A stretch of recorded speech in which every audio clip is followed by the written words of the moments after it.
অর্ধেক রয়ে যেত। শোনো, একজনের ইস্যু করে বুঝছো, মোহনায় পড়ে একজন মরে, মরে না, আবার একজনের মোহনায় পড়ে একজন ভালো কোনো লাইন ধরে। এটা কিন্তু বাস্তব কথা।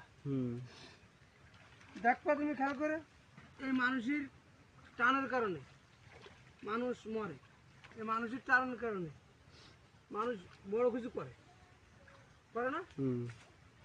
তো তুমি চিন্তা করে দাও, আমার লাইফে আমি আজকে প্রথম ধান ঢুকছি আমি কারণ না কারো কারণে, কারণ না কারো কারণে তো আমি ধান ঢুকে আইছি আজকে।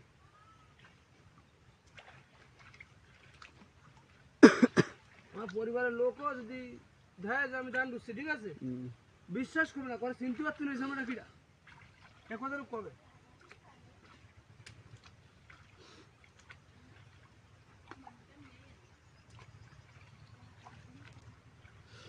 তুমি কবে তোমার সবাই বিশ্বাস করবে না, ও কীভাবে বই দিতে পারে, ও তো কোনোদিন কাজ করেনি, কোনোদিন বই দিতে যায়নি না, করো।